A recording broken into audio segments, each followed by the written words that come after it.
کہ اسی طرح وہ بندگی کرتے ہیں، تو یہ لوگ تم سے اس معاملے میں جھگڑا نہ کریں، اور تم لوگوں کو اپنے پروردگار کی طرف بلاتے رہو، بے شک تم سیدھے رستے پر ہو۔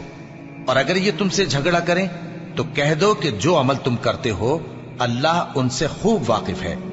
جن باتوں میں تم اختلاف کرتے ہو اللہ تم میں قیامت کے روز ان کا فیصلہ کر دے گا۔ کیا تم نہیں جانتے کہ جو کچھ آسمان اور زمین میں ہے اللہ اس کو جانتا ہے؟ یہ سب کچھ کتاب میں لکھا ہوا ہے، بے شک یہ سب اللہ کو آسان ہے۔ اور یہ لوگ اللہ کے سوا ایسی چیزوں کی عبادت کرتے ہیں جن کی اس نے کوئی سند نازل نہیں فرمائی، اور نہ ان کے پاس اس کی کوئی دلیل ہے، اور ظالموں کا کوئی بھی مددگار نہیں ہوگا۔ اور جب ان کو ہماری صاف صاف آیتیں پڑھ کر سنائی جاتی ہیں تو ان کی شکل بگڑ جاتی ہے، اور تم ان کے چہروں میں صاف طور پر ناگواری دیکھتے ہو۔ ایسا لگتا ہے کہ جو لوگ ان کو ہماری آیتیں پڑھ کر سناتے ہیں ان پر حملہ کر دیں گے۔ کہہ دو کہ میں تم کو اس سے بھی بری چیز بتاؤں، وہ دوزخ کی آگ ہے جس کا اللہ نے کافروں سے وعدہ کیا ہے، اور وہ برا ٹھکانہ ہے۔ لوگوں، ایک مثال بیان کی جاتی ہے، اسے غور سے سنو کہ جن لوگوں کو تم اللہ کے سوا پکارتے ہو وہ ایک مکھی بھی نہیں بنا سکتے اگرچہ اس کے لیے سب اکٹھے ہو جائیں، اور اگر مکھی ان سے کوئی چیز چھین لے جائے تو اسے اس سے چھڑا نہیں سکتے۔ طالب اور مطلوب یعنی عابد اور معبود دونوں گئے گزرے ہیں۔ ان لوگوں نے اللہ کی قدر جیسی کرنی چاہیے تھی نہیں کی۔ کچھ شک نہیں کہ اللہ زبردست ہے، غالب ہے۔ اللہ فرشتوں میں سے پیغام پہنچانے والے منتخب کر لیتا ہے اور انسانوں میں سے بھی۔ بے شک اللہ سننے والا ہے، دیکھنے والا ہے۔ جو ان کے آگے ہے اور جو ان کے پیچھے ہے وہ اس سے واقف ہے، اور سب کاموں کا رجوع اللہ ہی کی طرف ہے۔ مومنوں، رکوع کرتے اور سجدہ کرتے اور اپنے پروردگار کی عبادت کرتے رہو اور نیک کام کرو تاکہ فلاح پاؤ، اور اللہ کی راہ میں جہاد کرو جیسا جہاد کرنے کا حق ہے۔ اس نے تم کو منتخب کیا ہے اور تم پر دین کی کسی بات میں تنگی نہیں کی، اور تمہارے لیے تمہارے باپ ابراہیم کا دین پسند کیا۔ اسی اللہ نے پہلے یعنی پہلی کتابوں میں تمہارا نام مسلم رکھا تھا، اور اس کتاب میں بھی وہی نام رکھا ہے۔ تو جہاد کرو تاکہ پیغمبر تمہارے بارے میں گواہ ہوں اور تم لوگوں کے مقابلے میں گواہ رہو۔ سو مسلمانوں، نماز قائم کرو اور زکوٰۃ دو اور اللہ کے دین کی رسی کو پکڑے رہو، وہی تمہارا دوست ہے۔ سو وہ کیا خوب دوست ہے اور کیا خوب مددگار ہے۔